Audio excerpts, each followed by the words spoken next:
Oh, baik. Bismillahirrahmanirrahim. Assalamualaikum warahmatullahi wabarakatuh. Kali ini tugas mandiri modul ke-8, tugas Alpro. Seperti biasa, di sini berjumlah 3. Dan seperti biasa, saya sudah mempersiapkan programnya untuk mempersingkat waktu.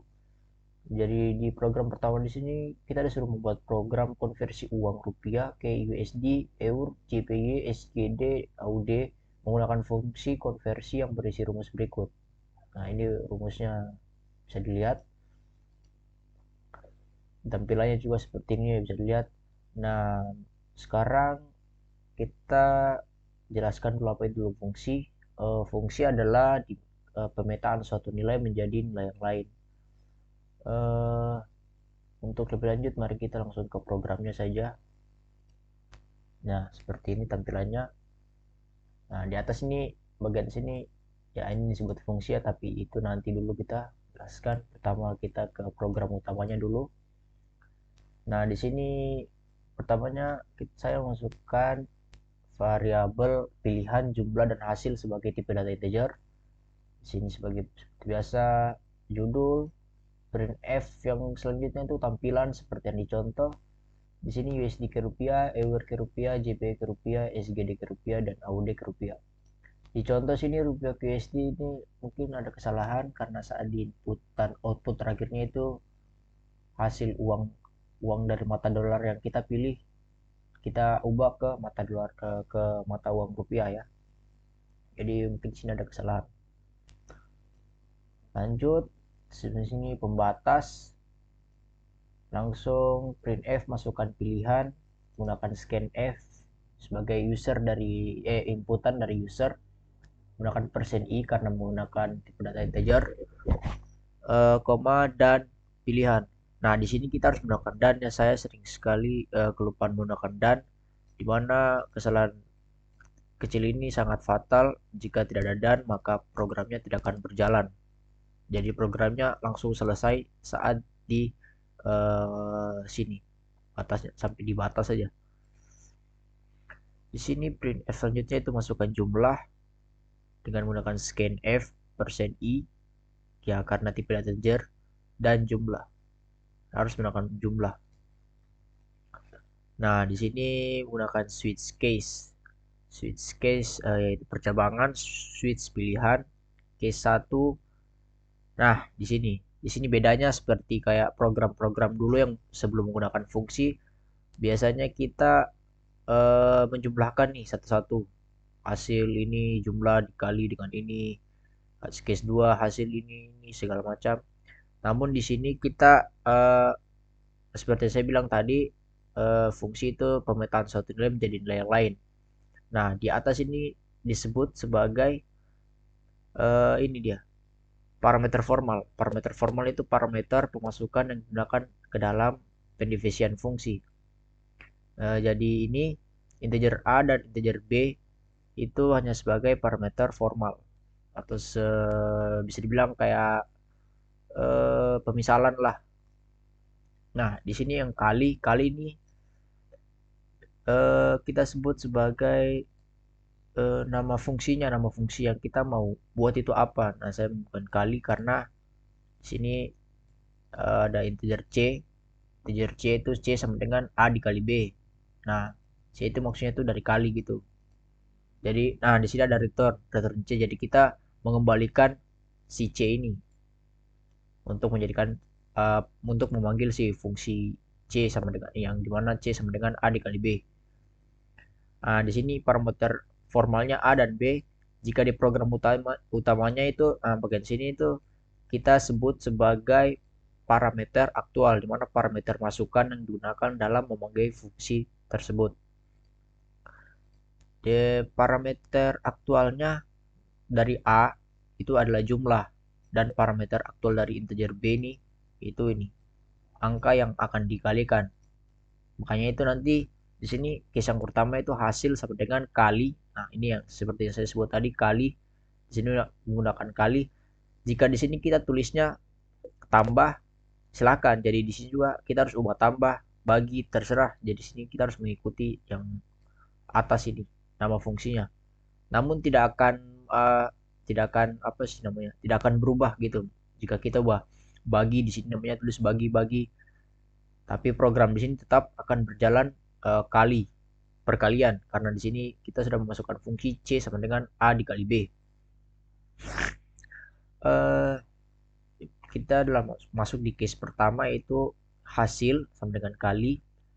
Nah, sini jumlah 14.300 itu maksudnya jumlah dikalikan dengan 14.300. Jumlah ini nanti kita masukkan dari sini, inputan user, kita masukkan berapa jumlahnya uang. Lalu printf persen i itu hasil nanti dari jumlahnya. USD adalah rp persen i slash n jumlah hasil break, dan seterusnya di case 2 begitupun. Tapi di case 2 di sini kita membedakannya pada rumusnya. Di case 2 dari eur ke rupiah menggunakan dikalikan dengan 17.080.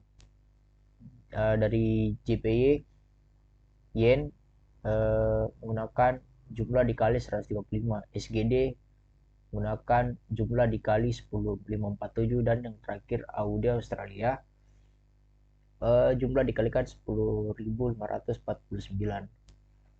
Dan di sini menggunakan break untuk memecahkan ininya case-nya, supaya case-nya tidak muncul semuanya.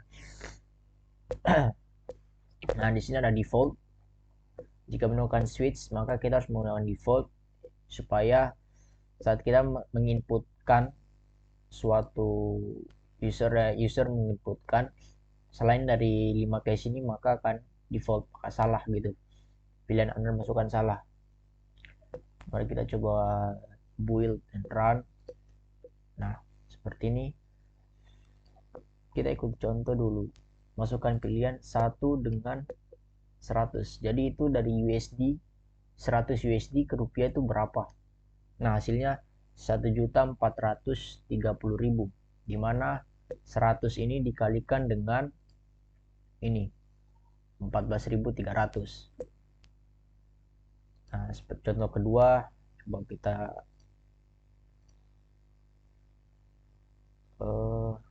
mana tadi? Nah, sini 4 dengan 100. Maka hasilnya 1.54.700. Nah, seperti ini contoh. Nah, kita coba yang untuk memunculkan defaultnya, ya kita tinggal menginputkan selain dari, ya saya salah di sini ada kesalahan. Sini harusnya 2, 3, 4, dan 5. Nah, kita masukkan selain dari ini, misalnya 6, maka salah inputannya. Oke, mungkin cukup gini untuk program kesatunya. Lanjut kita ke program kedua.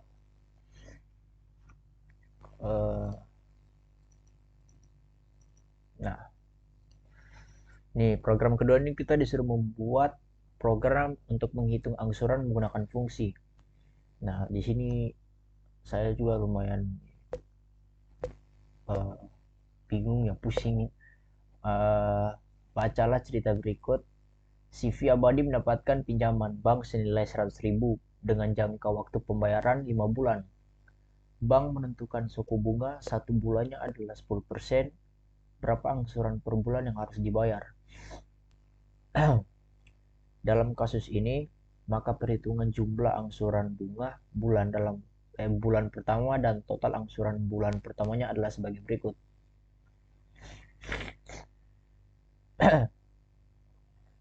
Nah, ini angsuran pokok per bulan. Ini bulan pertama ya, 100.000 dibagi dengan 5 bulan, maka 20.000. Angsuran bulan 1, angsuran bunga ke 1 sama dengan 100 dikali 10% sama dengan 10.000. Total angsuran bulan pertama yaitu 20.000 ditambah 10.000, itu hasil dari angsuran pokok per bulan dengan angsuran bunga bulan pertama ditambahkan menjadi 30.000. Sisa angsuran yaitu saldo pinjaman bulan terakhir sama dengan 80.000. Nah,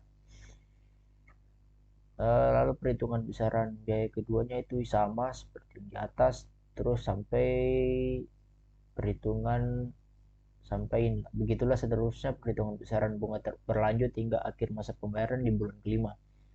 Nah, di sini sisa angsuran kita untuk mencari sisa yaitu sisa dikali pinjaman dibagi bulan. Di sini untuk mencari besar angsuran itu pinjaman dibagi bulan dikalikan dengan bunga dan sisa. Dan untuk tampilannya seperti ini. Dilihat dari tampilannya saya sudah mulai ribet, lumayan ribet ya. Nah, di sini saya menggunakan tipe data float ya, karena ada persen, dimana mungkin akan menghasilkan bilangan real dan ada pembagian pula. Nah, di sini banyak sekali variabelnya. Di sini pinjaman seperti yang, nah di sini seperti yang di tabel ada pinjaman, ada bunga, dan angsuran. Angsuran ini saya menggunakan X ya, itu maksudnya berapa kali gitu, berapa kali angsuran per bulan gitu, berapa X kali gitu maksudnya. Selanjutnya ada pokok, itu masuk di sini angsuran pokok. Selanjutnya ada bulan, yaitu jumlah yang ini angsuran per bulan, angsuran bunga bulan. Selanjutnya total, nah di sini total, dan selanjutnya ada sisa, sini sisa angsuran. Nah, di sini ada i karena sini saya akan menggunakan perulangan for seperti yang dilihat pada tampilan program.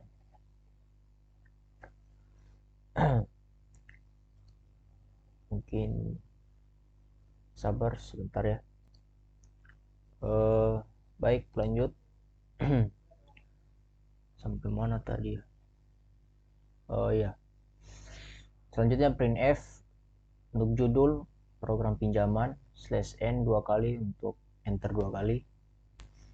Nah, lanjut masukkan besar pinjaman. Nah, di sini menggunakan inputan dari user menggunakan scanf, %f, dan pinjaman. Karena di sini tidak menggunakan %i karena tipe datanya sudah saya ubah menjadi float ya. Di sini pinjaman juga tidak jadi. Printf selanjutnya, printf masukkan besar bunga, scanf, %f, dan bunga. Selanjutnya juga menggunakan inputan dari user berapa kali angsuran scanf, %f, dan x. Ya, x-nya sebagai angsuran. Berapa kali x gitu, berapa kali x bulan.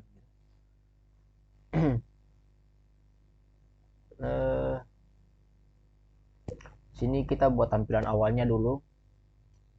Seperti yang dicontoh ya, tampilannya seperti ini. Jadi sini kayak ada garis sama dengan, nah sini angsuran ke berapa, angsuran kesekian, ada besar angsuran dan sisa angsuran. Nah, di sini pokok. Nah, sebelum masuk ke pokok, kita masuk ke atasnya dulu di bagian fungsi. Seperti yang saya bilang tadi, di sini kita sebut sebagai ini namanya nama dari fungsi yang akan kita buat. Jadi nama fungsi yang akan kita buat ini bagi, karena di sini untuk inisialisasinya menggunakan bagi. Nah, sini menggunakan float pin sebagai pinjaman. Ini sebenarnya sih bisa kalau mau tidak ribet menggunakan A bisa, B bisa. Jadi sini mungkin float A, float B, dan sini float C. Nah, jadi sini float. Jadi sini anggaplah C sama dengan A dibagi B. Nah, bisa juga begitu. Jadi bagian sini itu tidak terlalu berpengaruh ke dalam program utamanya. Karena ini hanya sebuah eh ini ya, parameter formal. Jadi tidak terlalu ngaruh ke yang ngaruh tuh bagian sini ya untuk ngaruhnya. Nah, bagian sini. Sini yang ngaruh. Jadi sini ada float pokok, jadi pokok sama dengan pin dibagi bulan, pinjaman dibagi bulan maksudnya. Sebenarnya kalau ya saya ubah sih A dibagi dengan B gitu, tapi ya sudah terlanjur saya buat ini jadi tidak apa-apa. Nah, selanjutnya ini return pokok untuk mengembalikan fungsi dari si pokok tersebut. Nah, dari sini pokok sama dengan kita panggil si program, yaitu program bagi. Nah, ini program bagi, di mana program bagi itu pinjaman maksudnya pin dikali dengan dibagi dengan bulan. Jadi ini pinjaman, X itu maksudnya pinjaman dikali X atau pinjaman dikali angsuran per bulannya itu berapa gitu. Jadi selanjutnya sisa sama dengan pinjaman. Nah, di sini menggunakan for, ulangan for, I sama dengan 1, I kurang dari sama dengan X, atau mungkin kalau saya ubah di sini juga N, jadi I kurang dari sama dengan N, I plus plus. Jadi I-nya itu akan bertambah terus menerus. Selanjutnya di bagian bulan. Nah, di bagian bulan sini sudah bukan bagi lagi melainkan kali. Oh, saya lupa memberitahu ini bagi karena untuk mencari pokok ya, untuk mencari pokok itu seperti yang di pernyataan soal. Nah, untuk mencari angsuran pokok per bulan itu pinjamannya 100 dibagi bulannya. Nah, jadi bagi bulan 100 bagi 5 sebenarnya 20. Saya lupa memberitahu hal tersebut. Selanjutnya di bagian bulan, sini untuk mencari angsuran bulan. Nah, di sini kita menggunakan perkalian. Nah, itu bagian bedanya. Di sini kita kali itu kita buat fungsi kedua, yaitu fungsi dengan nama fungsi kali. Seperti biasa, ini hanya sebuah apa namanya lagi saya lupa. Parameter formal, jadi tidak terlalu ngaruh. Mau pakai A, B, C juga nggak ngaruh. Tapi saya ingatkan variabel dari parameter aktual ini tidak boleh sama ya. Jadi di sini pin, di sini tidak boleh pin juga, harus pinjam atau pinjaman atau PJ atau segala macam. Intinya dari atas sampai ke bawah sini itu tidak boleh sama ya. Jadi sini float kali, float pinjam, float bunga. Float bulan, bulan sama dengan pinjam dikali bunga atau A dikali B per 100. Jadi maksudnya bunga nanti kita inputkan di sini tuh per 100 ya. Jadi bunganya misalnya 10%, 10 per 100 gitu. Return bulan untuk mengembalikan fungsi si bulan. Nah, jadi untuk bagian bulannya sama dengan kali. Nah, di sini kali. Jadi fungsi kali ini dalam kurung bunga di koma sisa. Jadi maksudnya tuh bunga dikalikan dengan sisa. Misalnya bunganya berapa dikalikan dengan sisanya gitu. Selanjutnya bagian total. Total sama dengan tambah. Nah, di sini fungsi tambah kita buat lagi. Fungsi selanjutnya itu tambah. Fungsi dengan nama fungsinya tambah float sisa pokok. Kalau saya lupa memberitahu, nah bagian sini ya. Untuk mencari total di sini kita untuk mencari total itu total bulan pertama itu sama dengan hasil dari angsuran pokok dengan hasil dari angsuran bunga, dimana 20.000 tambah 10.000. Oke. Nah, jadi sini saya mau gunakan sisa pokok dan sisa bunga. Float total. Total sama dengan sisa pokok ditambah sisa bunga. Return total untuk mengembalikan total fungsi si total tersebut. Jadi tambah pokok ditambah bulan ya, tambah dalam kurung pokok ditambah dengan bulan. Lanjut ke sisa. sisa sama dengan kurang. Nah, di sini fungsi keempat, fungsi terakhir float. Nah, di sini saya sudah tidak bisa buat lagi ya variabel seperti di atas, jadi saya menggunakan huruf saja. Jadi float A, float B, dan float C. Dimana float C itu sama dengan uh, parameter aktual A dikurang dengan parameter aktual B. Jadi, nah di sini parameter aktual A bagian kurang itu disebut dengan sisa, dan parameter aktual float B disebut dengan pokok. Jadi maksud dari kurang ini, dari sistem fungsi kurang itu maksudnya sisa dikurang pokok. Lanjut printf. Nah, di sini untuk menampilkan hasilnya ini, hasil dari 1 2 3 4 5 dan segala macam ini. Kita lanjut. Nah, di sini menggunakan %.0f karena jika tidak menggunakan titik 0, cuma menggunakan %f, itu hasilnya akan komanya banyak sekali ya di belakang angkanya. Jadi kita menggunakan %.0f. Nah, sini koma ini, yang ini pertama itu hasil dari i, yang kedua ini hasil dari total, dimana total itu pokok ditambah dengan bulan, dan ini hasil dari sisa, dimana itu sisa dikurang dari sisa itu sendiri dikurang dengan pokok. Dan printf terakhir untuk apa sih, untuk menutup ya tabelnya gitu. Mari kita coba build. Nah, kita ikut contoh.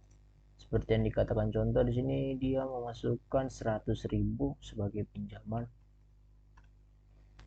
Besar bunganya 10%. Maksudnya itu 10 itu 10%, dan berapa kali angsurannya itu 5 kali. Maksudnya X kali itu 5 kali ya di sini. Nah, seperti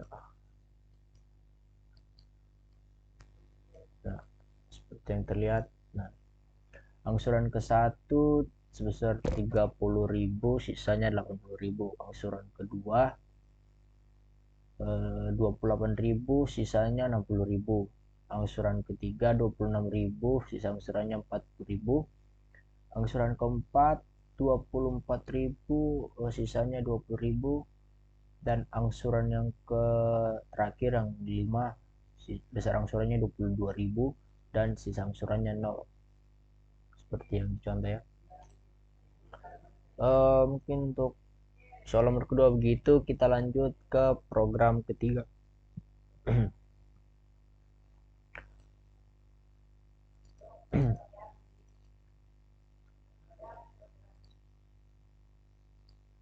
Nah, di program ketiga ini kita disuruh menghitung luas dan keliling lingkaran menggunakan fungsi dalam fungsi.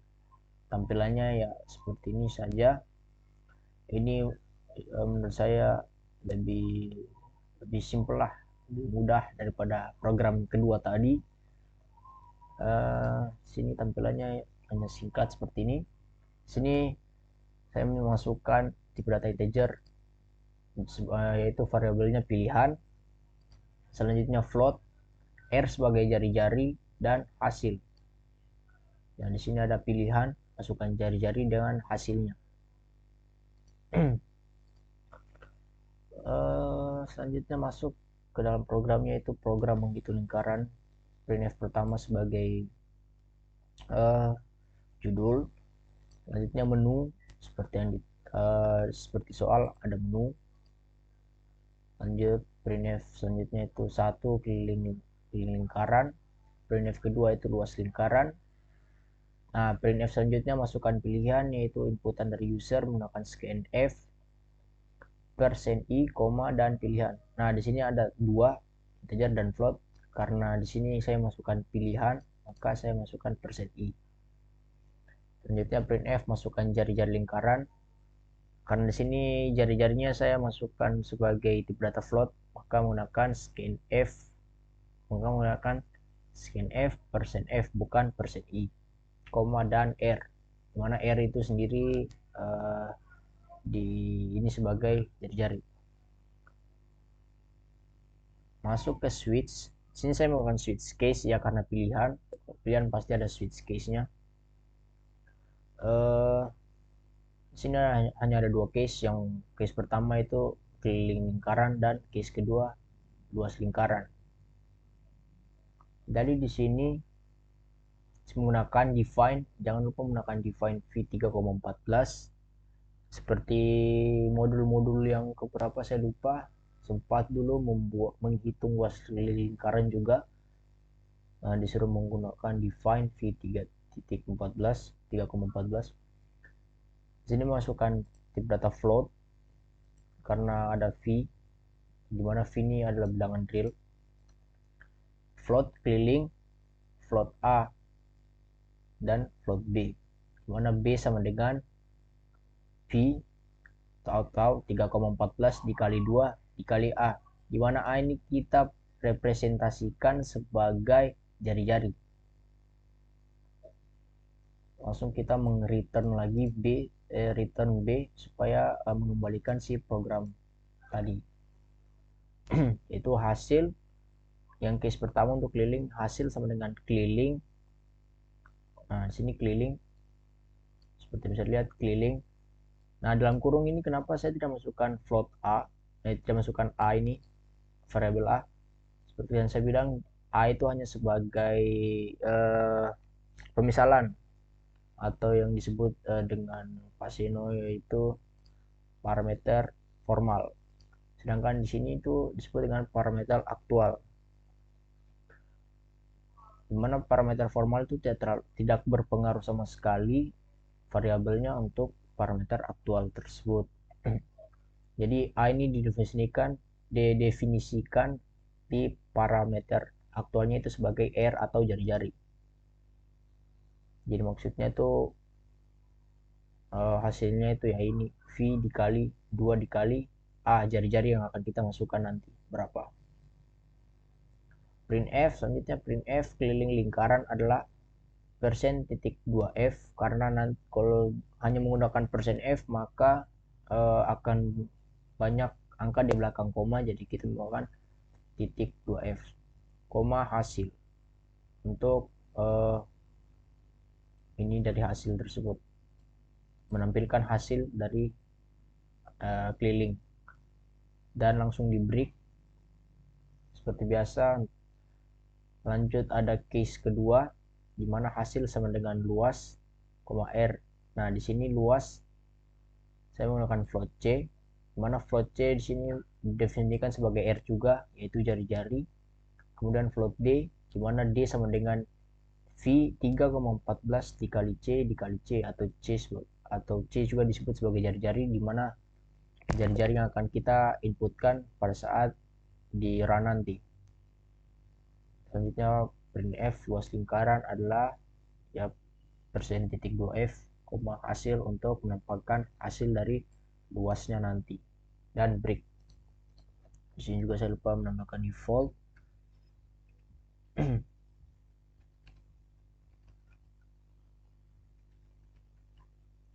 Default printf inputan Anda salah ya, mungkin seperti ini ya.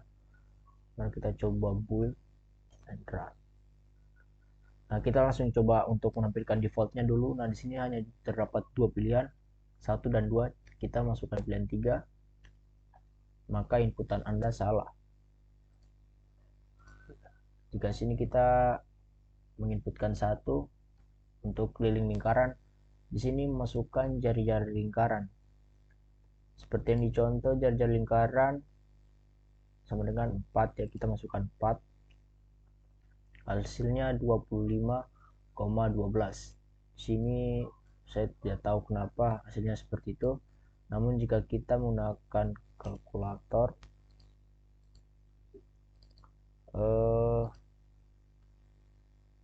dimana untuk mencari jari-jari seperti yang di sini, 3,14 untuk mencari keliling maksudnya 3,14